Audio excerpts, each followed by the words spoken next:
যেভাবে ওমর রাদিয়াল্লাহু তাআলা আনহুকে মিম্বরের সামনে দাঁড় করিয়ে জিজ্ঞেস করা হয়েছিল, আপনি ততক্ষণ পর্যন্ত খুতবা দিতে পারবেন না যতক্ষণ পর্যন্ত না আপনার এই পাঞ্জাবির আমাদেরকে হিসাব দিতে পারেন। রাষ্ট্রীয় পোশাক থেকে যে পাঞ্জাবির কাপড় আমাদেরকে দেওয়া হয়েছিল, সেই পাঞ্জাবির কাপড় দিয়ে আমাদের একটা পূর্ণাঙ্গ আমাদের জুব্বা হয় নাই। আপনাকে কোন কোষাগার থেকে কি কাপড় দেওয়া হয়েছে, কি বিশেষ সুবিধা দেওয়া হয়েছে, যেটার কারণে আপনার একটা পূর্ণাঙ্গ জুব্বা হয়েছে।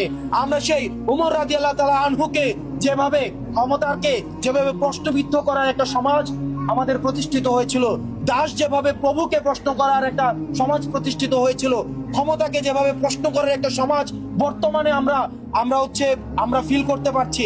আমরা একটা সমাজের মধ্যে রয়েছি যেখানে আমরা প্রধান উপদেষ্টাকে নির্ভয়ে আমরা প্রশ্ন করতে পারি।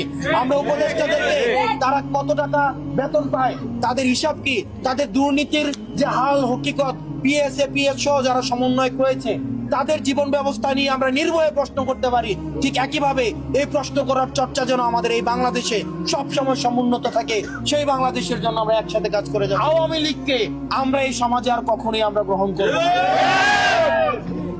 যারা হচ্ছে ইসলামের পথ বাদ দিয়ে, যারা হচ্ছে বাতিলের পথকে, তারা হচ্ছে দুনিয়াবী সফলতা অর্জনের জন্য বেছে নিয়েছিল, আমরা তাদেরকে সেই রাজনৈতিক দলকে আর আমরা বাংলাদেশে কোনোভাবে রাজনীতি হিসেবে তারা রাজনৈতিক যেন কর্মকাণ্ড আর পরিচালনা করতে না পারে, সেটির জন্য আমরা আপনাদের সচেতন আপনাদের উপস্থিতি আমরা দাবি করছি।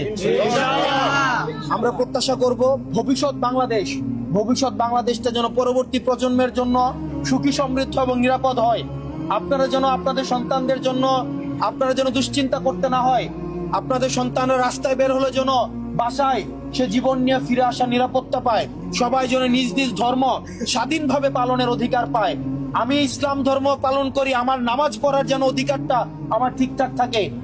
আপনারা দেখেছেন গত বছর আমাদের পাবলিকলি ইফতার করা হচ্ছে নিষিদ্ধ করা হয়েছিল। আমরা কেমন দেশে কেমন সমাজ ব্যবস্থা আমরা বাস করেছি, শুধু একবার নিজেকে প্রশ্ন করে দেখেন। সবাই মিলে একসাথে আমরা ইফতার করা পর্যন্ত নিষেধ করে দিয়েছিল। আমরা আর কারো দাস হতে আমরা চাই না। আমরা কারো কেউ আমাদেরকে আর নিয়ন্ত্রণ করবে আমরা চাই যারা ক্ষমতায় আসবে, যারা ক্ষমতা গ্রহণ করবে, তারা জনগণের প্রভু নয়, তারা জনগণের সেবক হিসেবে আসবে।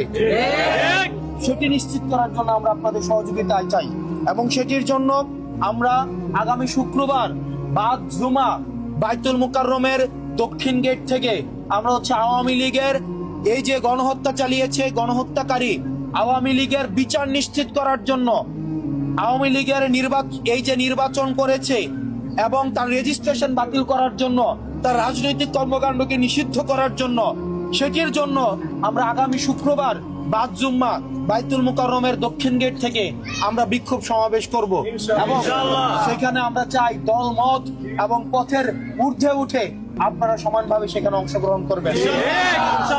ভালো থাকবেন, সুস্থ থাকবেন এবং আমাদের এই প্রজন্মের জন্য দোয়া করবেন।